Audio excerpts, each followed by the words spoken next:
Hello दोस्तों, ठीक है। तो आज हम लोग पढ़ने वाले हैं एरिया रिलेटेड टू सर्कल्स। कोई ज्ञान की बातें नहीं, सीधा मुद्दे पे आते हैं, ठीक है। तो जैसे कि यहाँ पे तुमको पता चले एरिया रिलेटेड टू सर्कल्स हम लोग बात करने वाले हैं। तो सर्कल्स क्या होते हैं तुम लोग को पहले से पता है ना। ये रहा तुम्हारा सर्कल। कोई दिक्कत है इसमें? सर्कल क्या होता है? एक फिक्स पॉइंट से एक कोई डिस्टेंस, कोई भी डिस्टेंस ले लो, उससे अगर तुम चारों तरफ एक कर्व बनाते हो, क्लोज कर्व बनाते हो, तो क्या बन जाएगा? सर्कल बन जाएगा। और उस जो सेंटर है उसको वो अगर मानते हैं, अगर और सर्कल पे जहाँ पे टच हो रहा है वो स्ट्रेट लाइन, अगर उसको ए एंड पॉइंट मानती हो तो ये क्या हो जाता है? रेडियस। इसमें कोई दिक्कत है? कोई दिक्कत नहीं, बस ये सर्कल हो गया। अब इसी के एरिया के बारे में पढ़ना, एरिया पढ़ना है, पेरीमीटर पढ़ना है, राइट। लेकिन कुछ पर्टिकुलर शेप्स के बारे में पढ़ना है। सर्कल्स को लेकर कुछ पर्टिकुलर शेप्स बनते हैं, उसके बारे में पढ़ना है। अब क्या क्या पढ़ना है? तो ये तुम्हारा सीबीएसई का ऑफिशियल सिलेबस है, ठीक है। क्या पढ़ना है? एरिया ऑफ सेगमेंट्स पढ़ना है और सेक्टर्स पढ़ना है ऑफ अ सर्कल। सेगमेंट क्या होता है, सेक्टर क्या होता है, ये सारी चीज़ें भी हम एक एक करके देखने वाले हैं। और तुमको मेनली यही सेगमेंट पढ़ना है, सेक्टर ही पढ़ना है, उसके अलावा कुछ भी नहीं पढ़ना है, ठीक है। और तुमको और मज़ेदार एक चीज़ ये है कि 60 डिग्री, 90 डिग्री, 120 डिग्री के लिए ही सिर्फ पढ़ना है, तो ये तो और मज़ेदार चीज़ हो गया। लेकिन हम पढ़ेंगे सबके लिए, 30 डिग्री भी पढ़ेंगे, 45 डिग्री के लिए पढ़ेंगे, 60 के लिए पढ़ेंगे, 90 के लिए पढ़ेंगे, 120 के लिए पढ़ेंगे। इनफैक्ट हम जनरल चीज़ें पढ़ेंगे जिससे कि सारी चीज़ें बन जाए। कोई दिक्कत? कोई दिक्कत नहीं। और फिर problem based on areas and perimeters. Perimeter, circumference and perimeter दोनों एक ही चीज़ होता है, ठीक है। कहीं पे भी तुमको अगर सर्कमफरेंस दिख जाए तो मतलब क्या होता है? पेरीमीटर। दोनों एक ही चीज़ है। अब द अबव सेट मतलब कि इन्हीं सबके पेरीमीटर और फिर एरिया, यही सब चीज़ें हम लोग पढ़ने वाले, ठीक है। अब सबसे पहले एक एक करके ले लेते हैं। अब सर्कल की सीधी बात करते हैं तो सर्कल का पेरीमीटर का फॉर्मूला क्या है?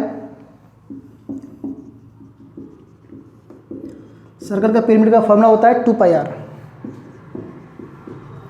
एक्चुअली ये कैसे होता है इसके पीछे भी लॉजिक है, लेकिन अभी हमें उसकी कोई भी ज़रूरत नहीं है, क्योंकि सिर्फ हम अभी फोकस कर रहे हैं एग्जाम पॉइंट ऑफ व्यू के लिए, ठीक है। ठीक है, 2πr हो गया। अब एरिया कितना होता है? पाई आर स्क्वायर होता है। ये तो हो गया सर्कल की बात। अब कभी कभी क्या होता है ना कि एक सेमी सर्कल नाम का चीज़ आ जाता है। सेमी सर्कल हो जाता है, क्वार्टर सर्कल हो जाता है, राइट। क्वार्टर मतलब कि एक सर्कल का 1/4 है ना। सेमी सर्कल मतलब कि आधा। तो ये भी चीज़ें अलग अलग चीज़ें हैं। क्या क्या अलग अलग चीज़ें हैं कि ओपन क्वार्टर है या फिर क्लोज्ड क्वार्टर है, ओपन सेमी सर्कल है या फिर क्लोज्ड सेमी सर्कल है। ध्यान देखना, 4 वेरिएशंस आया।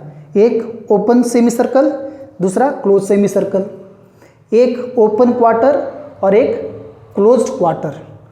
चारों बनाकर दिखाता हूँ मैं, क्लियर हो जाएगा, ठीक है। देखो इसमें क्या होता है कि अगर मैं बोलूँ कि अच्छा भाई ओपन सेमी सर्कल क्या है, तो मानो कि एक सर्कल का आधा ले लो, ओपन सेमी सर्कल हो गया, ठीक है। कोई दिक्कत इसमें? कोई दिक्कत नहीं। और फिर तुम्हारा ये क्लोज सेमी सर्कल क्या होता है? तो इस सेमी सर्कल बनाओ और इसको बंद कर दो, है ना। अब इसमें पूछोगे कि सर इसमें फ़र्क क्या है? तो फ़र्क है, इसका अगर पेरीमीटर निकालोगे, इसका पेरीमीटर निकालोगे तो ये हो जाएगा तुम्हारा पूरे सर्कल का पेरीमीटर 2πr/2, मतलब कि πr हो जाएगा इसका पेरीमीटर, ठीक है। लेकिन इसका पेरीमीटर कितना हो जाएगा? यहाँ से आता कार है तो आधा तो है, ये आधा तो पहले से है, तो इसका पेरीमीटर हो जाएगा तुम्हारा 2πr/2 प्लस r+r 2r, मतलब कि πr+2r। ये इसका पेरीमीटर हो जाएगा। देखिए, सिर्फ एक वर्ड की वजह से जज्बात बदल गए। अभी क्या था? ओपन सेमी सर्कल था, ये क्लोज सेमी सर्कल होगा। क्लोज क्यों? क्योंकि उसको बंद कर दिया गया। और पेरीमीटर का कहने का मतलब यही है कि कोई भी एक डायग्राम के आउटलाइन के लेंथ कितने, उसको मेजर करके लिखो। तो अगर इस डायग्राम की हम बात करते हैं तो सिर्फ इतना ही मेजर करोगे ना, लेकिन इस डायग्राम की बात करोगे तो क्या करोगे? ये तो मेजर करोगे प्लस ये इसको भी मेजर करोगे, राइट। समझ में आ रहा है क्या? गुड। तो ये हो तुम्हारा। अब एरिया, सर सेमी सर्कल का एरिया होगा क्या? जब भी हम सेमी सर्कल के एरिया की बात करते हैं तो एरिया हमेशा क्लोज्ड चीज़ों से बनता है, ठीक है। क्लोज होना चाहिए, लूप बनना चाहिए, क्लोज्ड होना चाहिए, तभी एरिया निकल सकता है। कभी भी ऐसे अगर कर दो इसका एरिया कितना होगा तो पता ही नहीं कितना होगा, अगर मैं इसका एरिया बोलूँगा तब इसका एरिया निकलेगा, राइट। लेकिन सिर्फ ऐसे करके मैं ऐसे करूँ तो इसका एरिया कितना पता ही नहीं है, तो क्लोज होना चाहिए। इसका मतलब कि उस केस में अगर सेमी सर्कल की बात करें तो हमेशा ये समझना, कोई दिक्कत। लेकिन पेरीमीटर के केस में अगर सेमी सर्कल ओपन और क्लोज बोल दे तो ये ओपन हो गया, ये फिर क्लोज्ड हो गया, ठीक है। ओपन का कभी भी, ओपन डायग्राम का कभी भी एरिया नहीं होता है, दिमाग में रखना ये चीज़ें, ठीक है, गुड। तो उसी तरह क्वार्टर की मैंने बात की थी, तो एक क्वार्टर तुम्हारा मानो कि एक सर्कल का मैंने ऐसे ले लिया, एक क्वार्टर हो गया, ये ओपन हो गया, राइट। यहाँ से सेंटर है और एक क्वार्टर हो गया तो ओपन हो गया। अब अगला क्वार्टर है कि ये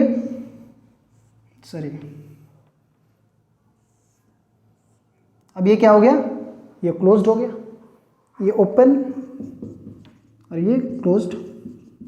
अब इसमें भी वही बात, इसका पेरीमीटर कितना होगा 2πr/4।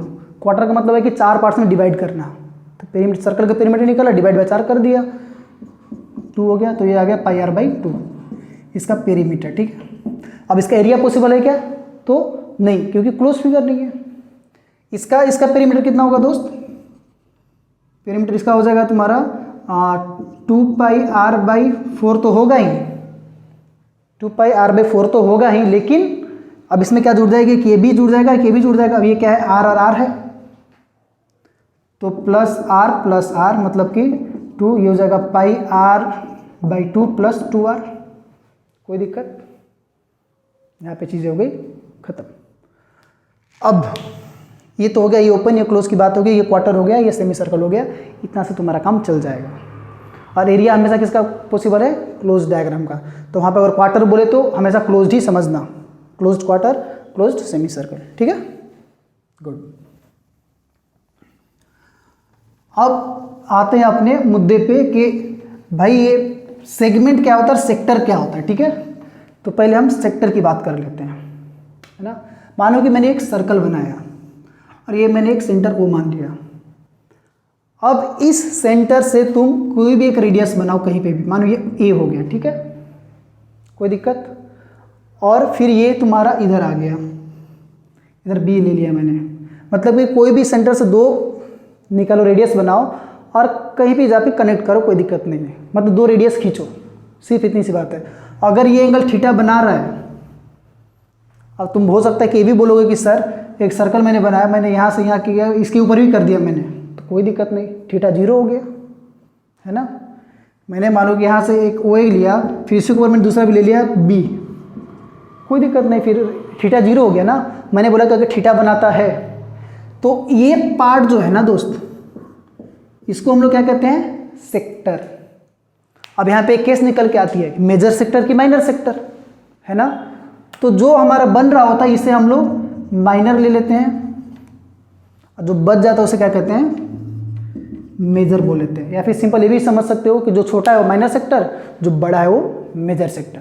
तो ये छोटा है, ये बड़ा क्या हो गया, मेजर हो गया, कोई दिक्कत, कोई दिक्कत नहीं। अब बताओ फिर सेक्टर का जो है एरिया कैसे निकलेगा, है ना। तो इसके लिए एक छोटा सा डेरिवेशन है, सभी डायरेक्ट फॉर्मूला दिखा देते हैं, लेकिन हम छोटा सा एक 2 लाइन का डेरिवेशन है वो करके पता चल जाए कि एक्चुअली कैसे होता है, ठीक है। हमें निकालना क्या है,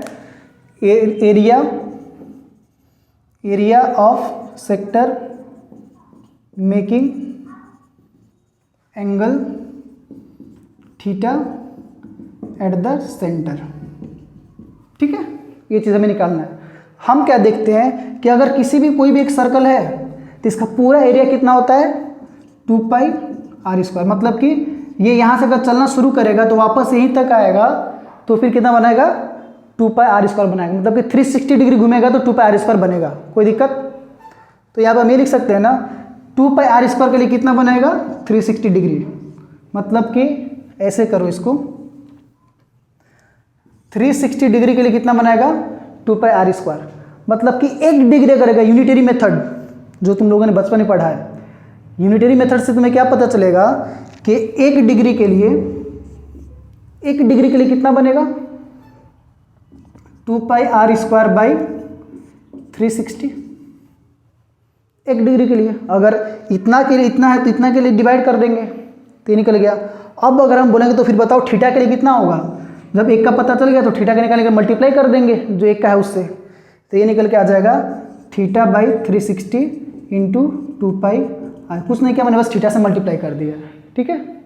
सिंपल इतना छोटा सा लॉजिक तुम्हारा ये फॉर्मूला यहाँ पे बन जाता है, जो कि है तुम्हारा theta by 360 into 2 pi r square. कैसे होगा जी, पाई आर स्क्वायर होगा ना, है कि नहीं, ये पाई आर स्क्वायर है, ठीक है। ये तुम्हारा पाई आर स्क्वायर, क्योंकि हम एरिया की बात कर रहे हैं ना, ठीक है, तो ये पाई आर स्क्वायर हो जाएगा। कोई दिक्कत, कोई दिक्कत नहीं। अब थोड़ा सा और आगे बढ़ोगे तो तुम्हें ये देखने को मिल जाएगा कि बताओ फिर इसका पेरीमीटर का क्या होगा, पेरीमीटर ऑफ सेक्टर, ठीक है। एक सेक्टर का पेरीमीटर कितना होगा, तो उस सेक्टर का पेरीमीटर के लिए हम क्या करेंगे, हम ये निकालेंगे पहले, उसके बाद फिर तो उसमें 2 रेडियस ऐड कर देंगे। कोई दिक्कत है, लेकिन अब इतना कितना होगा ये, तो वही चीज़ है फिर 360 के लिए कितना होता है 2 पाई आर, 360 के लिए 2 पाई आर होता है ना सरकमफरेंस पेरीमीटर, तो फिर 1 डिग्री के लिए कितना होगा 2 पाई आर बाई 360। तो फिर थीटा के लिए कितना हो जाएगा, थीटा के लिए हो जाएगा theta by 360 into 2 pi r. तो ये हो गया तुम्हारा पेरीमीटर और ये हो गया तुम्हारा एरिया। सेक्टर का खेल खत्म। अब तुम्हें निकालना होगा कि अच्छा बताओ मेजर का कितना होगा, तो कुछ नहीं, माइनर का निकालेंगे और एरिया पूरा सर्कल के एरिया में से माइनर का घटा देंगे तो ये निकल गया। मानो कि अगर मेरा मेजर का मतलब टोटल एरिया का सर्कल का एरिया है मेरा 20 सेंटीमीटर स्क्वायर और मेरा माइनर का आ गया 5 सेंटीमीटर स्क्वायर, तो मेजर का कितना होगा 20 माइनस 15। बात खत्म हो गई ना, ठीक। तो एरिया ऑफ सेक्टर और पेरीमीटर ऑफ सेक्टर तो क्लियर हो गई, इसमें तो कोई दिक्कत नहीं है, कोई दिक्कत नहीं। इसको हम इरेज कर देते हैं।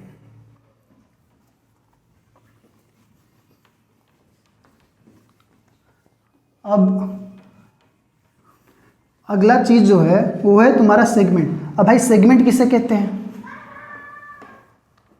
है ना, सेगमेंट किसे कहते हैं, तो नॉर्मल एक सर्कल बनाओ, ठीक है, और एक कॉर्ड बनाओ। कॉर्ड तो हम पढ़ा चुके हैं, राइट। कोई भी एक नॉर्मल, ये सेंटर हो गया, वो कोई भी एक ऐसा लाइन जो सर्कमफ्रेंस को 2 जगह टच करता हो, तो फिर कॉर्ड बन गया, ए और बी, है ना, कॉर्ड बन गया ये। अब इस कॉर्ड का जो ये वाला पार्ट है ना, इसे हम लोग कहते हैं सेगमेंट। अब तो सर ये वाला पार्ट भी तो है फिर, तो इसको हम लोग कहते हैं मेजर सेगमेंट। मेजर सेगमेंट ये हो गया तुम्हारा माइनर सेगमेंट। कोई दिक्कत, सिंपल सी बात है, कोई दिक्कत नहीं। अब यहाँ पे ना पूछे सब बोलें कि सब बताओ इसका एरिया कितना होगा, इस सेगमेंट का एरिया, तब यहाँ पे हो जाती है दिक्कत कैसे होगी, क्योंकि यहाँ पे काफ़ी लोगों ने फॉर्मूला बनाया हुआ कि ये माइनस ये ऐसे करके, लेकिन वैसा कोई दिमाग में नहीं रखना है। सिंपल सा तुमको जो आता है उसी चीज़ का इस्तेमाल करना है। हमें क्या करना है कि हम इन दोनों को ऐड करेंगे, ओ ए और ओ बी को क्या करेंगे, मिला देंगे। इसमें किसी को कोई परेशानी, मानो कि ये इसने एंगल बनाया थीटा। अब अगर तुम मानो कि ये पॉइंट यहाँ पे सी है, ठीक है, तो ओ ए सी बी तुम्हारा क्या है, O A C B is a sector, है कि नहीं बताओ। ये पूरा एक सेक्टर है कि नहीं है कि नहीं, सेक्टर है। अब इस सेक्टर में से अगर हम इस ट्रेंगल का एरिया अगर माइनस कर दें, एरिया ऑफ सेक्टर, और जैसे अगर मेरे को दिखाना होगा तो मैं क्या बोल सकता हूँ, area of segment A C B, इस एरिया का segment, right. A C B is equal हम क्या लिख सकते हैं, area of sector O A C B, ठीक है, ओ ए सी बी बन गया ना। तो इसके में से अगर हम माइनस कर देंगे area of triangle O A B, अगर हम इस पूरे के एरिया में से इसको माइनस कर देंगे तो बचा हुआ नहीं आ जाएगा। ज़्यादा दिमाग लगाना ही नहीं, जो चीज़ तुमको पता है उसी से कर लेंगे, ठीक है। तो ये काम तो हो गया है ना। अब सर इसका एरिया कैसे निकालेंगे, तो क्वेश्चन में तुमको डेटा दिया रहेगा, ठीक है। एरिया कैसे निकालेंगे हम लोग, तो बस इतना ही चीज़ें हैं और कुछ नहीं। इसका तो कोई प्रॉपर फॉर्मूला ही नहीं है सेगमेंट का। और हाँ, मेजर सेगमेंट का एरिया पूछेगा तो क्या करेंगे, पूरे का निकाल कर जो इसका आ गया उसको माइनस कर देंगे, पूरे से बचा हुआ सेगमेंट का आ जाएगा मेजर सेगमेंट। कोई दिक्कत नहीं, ठीक है। तो फिर अब फटाफट एक दो सवाल ले लेते हैं, ठीक है। बस तुमको पढ़ना इतना ही है और इसमें कुछ भी नहीं है, इतना से तुम्हारा सारा सवाल बन जाएगा। तो एक जो सबसे नॉर्मल सवाल जो है और बेसिक सा सवाल जो हमेशा एग्जाम में आता है, मतलब हमेशा एग्जाम में आएगा, याद रखना। तो ये क्वेश्चन आपको ऊपर दिख रहा होगा और क्वेश्चन ये बोल रहा है कि the cost of fencing a circular field at the rate of 24 पर मीटर इज ₹5280। मतलब कि एक सर्कुलर फील्ड है, ठीक है, एक सर्कुलर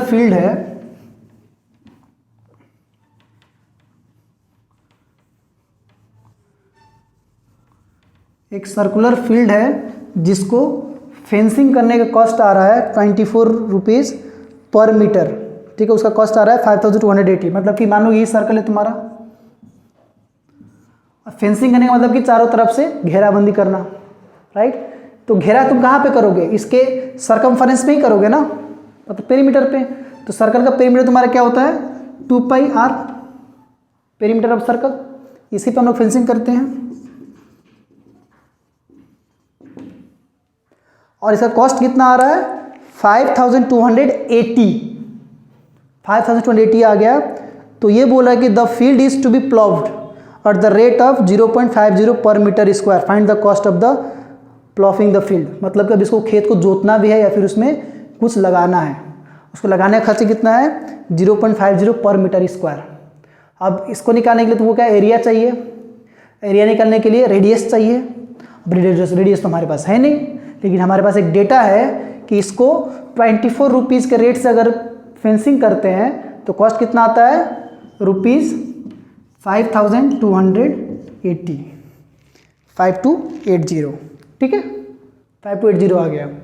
तो यहाँ पे तुम क्या देख सकते हो कि सर एक का 24 रुपीज़ है ना, तो टोटल पेरीमीटर का तो मल्टीप्लाई कर देंगे। तो यहाँ पे क्या हो जाएगा टोटल कॉस्ट कितना है, टोटल कॉस्ट कैसे निकलेगा 2πr into 24 is equals to 5280। कोई दिक्कत इसमें ये टोटल पेरीमीटर तो इतना ही है, तो तुम्हारा ये r इज इक्वल्स टू क्या हो जाएगा 5280 डिवाइडेड बाई 2 इंटू 22/7 इंटू 24। इधर का जो भी मल्टीप्लाई में उधर जाके सब क्या हो गए डिवाइड हो गए। कोई दिक्कत नहीं। तो यहाँ से r इक्वल्स टू क्या आ जाएगा, ये फिर ऊपर जाएगा तो ये 5280 डिवाइड बाई 2 इंटू 22 इंटू 24, ठीक है। तो ये तुम्हारा हो जाएगा 2640, ठीक है, और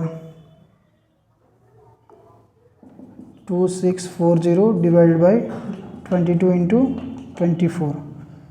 तो इससे कट करोगे तो तुम्हारा आ जाएगा आंसर 35, ठीक है। कैलकुलेशन करके देख लेना कितना आएगा आंसर 35। मतलब कि तुम्हारा r इक्वल्स टू 35 आ गया। कोई दिक्कत नहीं। जब तुम्हारा r इक्वल्स 35 आ गया तो तुमको क्या काम करना है, पेरीमीटर का एरिया का निकालना है, सो दैट तुमको प्लॉफिंग का कॉस्ट कितना वो निकल जाए, राइट। तो एरिया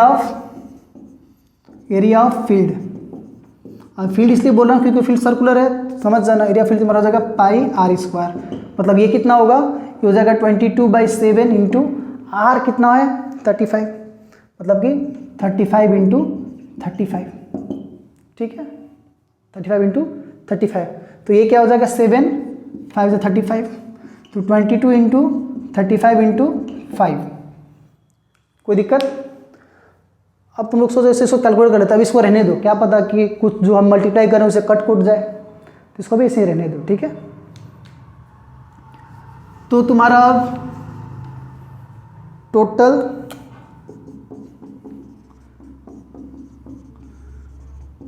प्लॉफिंग कॉस्ट कितना हो जाएगा, तो एक का है तुम्हारा 0.5 पर मीटर स्क्वायर है, तो 0.5 इंटू ये 22 इंटू 35 इंटू 5, कोई दिक्कत नहीं। अब इसको मल्टीप्लाई करोगे तो जो आंसर आएगा तुम्हारा वो क्या हो जाएगा, टोटल कॉस्ट हो जाएगा फील्ड प्लॉफिंग करने का, ठीक है। वो मल्टीप्लाई करके देख लेना कितना हो रहा है ना, उसमें हम लोग टाइम वेस्ट नहीं करते हैं, और फिर कुछ अगला नेक्स्ट क्वेश्चंस ले लेते हैं, ठीक है। ये तुम्हारे इजी के लिए मैं इसका आंसर 1925 इसका आंसर आएगा, ठीक है। अपने मल्टीप्लाई करके देख लेना, मैं इसको अभी कर नहीं रहा हूँ, लेकिन आपके लिए एक दूसरा क्वेश्चन हम ले लेते हैं।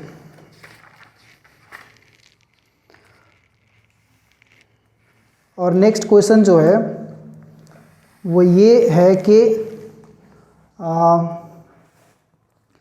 आपको क्वेश्चन ऊपर दिख रहा होगा, ठीक है। क्वेश्चन में ये बोला जा रहा है, find the area of the sector, ठीक है, find the area of the sector of a circle with radius 4 centimetre and angle 30 degree. Also find the area of the corresponding major sector, minor sector का भी निकालना है और major sector का भी निकालना है, कोई दिक्कत नहीं। हमें पता है कि कभी भी जो एरिया का सेक्टर का एरिया निकालना होता है तो उसका फॉर्मूला होता है θ/360 इंटू पाई आर स्क्वायर। तो एरिया ऑफ सेक्टर, कौन सा सेक्टर, यहाँ पे सर्कल बना देता हूँ मैं, 30 डिग्री बोला उसने, आई मीन क्वेश्चन ने, और इसका रेडियस दिया गया है 4 सेंटीमीटर। क्या दिक्कत है, θ/360 इंटू पाई आर स्क्वायर, मतलब कि θ30 divide by 360 into pi into r square कितना 4 इंटू 4, तो ये 30 12 जा और 4 3 जा, तो ये हो गया आपको 4 पाई/3 आ गया, इसको वैसे ही रहने देते हैं, ठीक है। और तो फिर ये तो तुम्हारा माइनस, सॉरी ऐसे क्यों रहने देंगे, इसको कैलकुलेट करना होगा। 4 इंटू 22/3 इंटू 7 हो जाएगा, ठीक है। तो 22 से 88 डिवाइड बाई 21, 88 डिवाइड 21 तुम्हारा ये सेंटीमीटर स्क्वायर तुम्हारा हो गया एरिया, ठीक है। अब तुमसे पूछा जा रहा है कि एरिया ऑफ मेजर सेक्टर, मतलब कि इसका एरिया है ना, इसका एरिया कितना हो जाएगा, पूरे सर्कल का area pi r square minus area of minor sector, ठीक है। तो पाई आर स्क्वायर क्या हो जाएगा, ये जब तुम करोगे तो ये तुम्हारा निकल के आएगा 22/7 into 4 into 4 is equals to -22/7 into 4/3। ये हम जानबूझ के ऐसे लिखे हैं, ठीक है। इसको हम ऐसे लिख सकते हैं, सो दैट यहाँ पे हम क्या कर सकते हैं 22/7 हम कॉमन ले लेंगे, ठीक है। कोई दिक्कत तो 4 4 16 हो गया, माइनस ये कितना हो जाएगा 4/3, ठीक है। तो आगे जब इसको करोगे तो कितना आएगा कैलकुलेशन करने के बाद 22/7 इंटू 16 3 48 मतलब एलसीएम 3 आ गया, तो 48 माइनस 4, ठीक है। 48 माइनस 4 आ गया, तो ये हो जाएगा तुम्हारा 22/7 इंटू 44/3। इसको कैलकुलेट कर लेना, तुम्हारा एरिया जो है परफेक्ट आ जाएगा। कोई दिक्कत नहीं। अब एक क्वेश्चन जो है, एक नहीं 2 क्वेश्चन और लेते हैं, ठीक है, जिससे थोड़ा और क्लैरिटी आ जाएगी। तो यहाँ पे क्वेश्चन पे देखना, find the area of the shaded region, ठीक है। Find the area of the shaded region if radius of 2 concentric circles with centre O are 7 centimetre and 14 centimetre respectively, angle A O C equals to 40 degree in the given figure बोला है, ठीक है। तो इसका diagram जो है कुछ ऐसा है।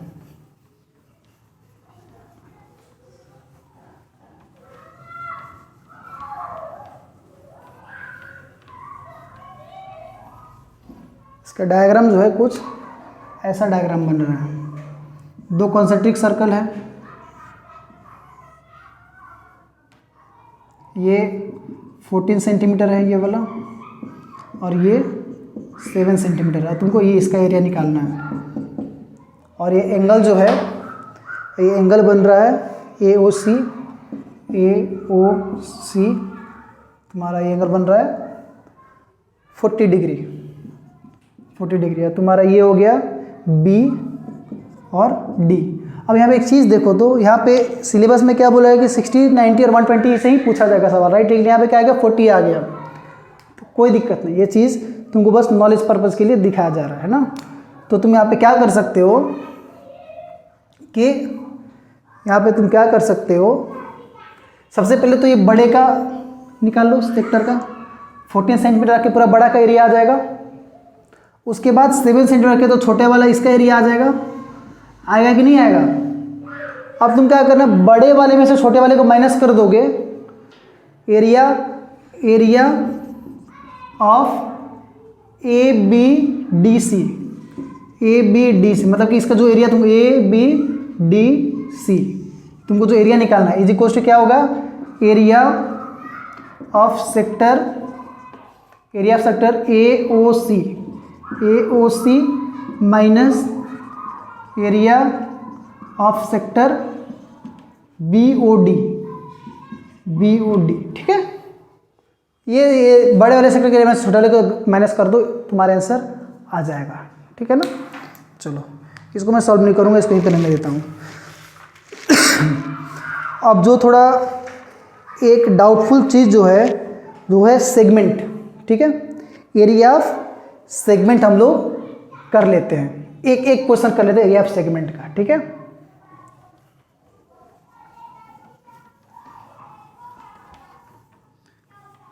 तो सारी चीज़ें हमारी जो है कवर हो जाएंगी। ऊपर क्वेश्चन है, find the area of the segment A Y B showing in the figure if radius of the circle is 21 centimetre and angle A O B is 120 degree. बहुत अच्छा क्वेश्चन, ठीक है, बहुत अच्छा क्वेश्चन। कि यहाँ पे ये आ रहा है, एक तुमको सर्कल दे दिया और एंगल 120 बन रहा है, ये भी बोल दिया गया, और इसका रेडियस जो है वो है 21, ये है 21, और ये तुम्हारा ए वाई बी, और ये निकालने के लिए बोला जा रहा है तुमसे, ठीक है। अब इसमें बाकी कुछ भी चीज़ नहीं दिया गया है, इसमें बाकी कुछ भी चीज़ नहीं दिया गया है, ठीक है। तो यहाँ से एक चीज़ तो ये होता है कि अच्छा ये बताओ कि इसका जो है एरिया कैसे निकलेगा। पहले सेक्टर का एरिया तो तुम निकाल लोगे आराम से। एरिया ऑफ सेक्टर कैसे निकालोगे, एरिया ऑफ सेक्टर तुम कैसे निकालोगे, तुम बोलोगे sir theta by 360 into pi r square. Area of sector में क्या बोलूँ इसको, ए ओ बी वाई, ठीक है, ए ओ बी वाई, ये तुम्हारा क्या हो गया, सेक्टर हो गया। तो ये कितना निकलेगा, ये 120 डिग्री बाई 360 इंटू पाई कितना है, पाई का 22/7 इंटू आर मतलब कि 21 इंटू 21। कोई दिक्कत, 123 जा हो गया है ना, 3 7 जा, और ये 7 7 कट गया, तुम्हारा बचा 22 इंटू 21। ये तुम्हारा आ गया area of sector, area of sector आ गया। कोई दिक्कत नहीं। अब इस एरिया ऑफ सेक्टर में से तुमको ये एरिया ऑफ ये ट्रायंगल सॉल्व करना है, ठीक है। अब ये एरिया ऑफ ट्रायंगल सॉल्व करने के लिए ना एक बहुत ही प्रॉब्लमेटिक चीज़ आ जाती है कि सर इसका एरिया कैसे निकालेंगे। तो उसके लिए एक फॉर्मूला है, area of triangle A O B, इसका एक फॉर्मूला होता है। इसी का नहीं, कोई भी ट्रायंगल का फॉर्मूला एक होता है कि अगर तुमको दो साइड दिया हुआ है और उसके बीच का एंगल दिया हुआ है, ठीक है, तो तुम निकाल सकते हो हाफ 1/2 इंटू दोनों साइड 21 इंटू 21 इंटू और दोनों साइड के बीच का एंगल, साइन ऑफ दोनों बीच का एंगल, ठीक है, जो कि होता है तुम्हारा साइन 120 डिग्री, ठीक है, साइन 120 डिग्री आ गया। अब तुम लोग बोलोगे कि सर अब साइन 120 डिग्री का वैल्यू क्या होता है, कैसे निकालेंगे? तो कोई दिक्कत नहीं है, यहाँ पे तुमको 120 बोला गया है तो तुम 120 का वैल्यू रट जाओ। साइन 120 जब यहाँ पे अगर बोल दिया गया है 120 आएगा तो तुम 120 का वैल्यू क्या है रट जाओ। तो साइन 120 डिग्री का वैल्यू जो होता है वो होता है तुम्हारा 90 प्लस cos 30 cos √3/2, ठीक है। साइन 120 का वैल्यू कितना होता है √3/2, ये तुम लोग रट जाओ। अब मैंने इतना जल्दी कैलकुलेट कर लिया, इसके पीछे एक लॉजिक है जो चीज़ तुम लोग को 11वीं क्लास में पढ़ना है, ठीक है। अभी के लिए फिलहाल इतना से तुम्हारा काम चल जाएगा। तो तुम्हारा ये आ जाएगा 1/2 इंटू 21 इंटू 21 इंटू √3/2। बस इसको कैलकुलेट करो और इसमें से सब्ट्रैक्ट कर दो, एरिया तुम्हारा जो है सेगमेंट A/B आ जाएगा। कोई दिक्कत? कोई दिक्कत इसमें बताओ।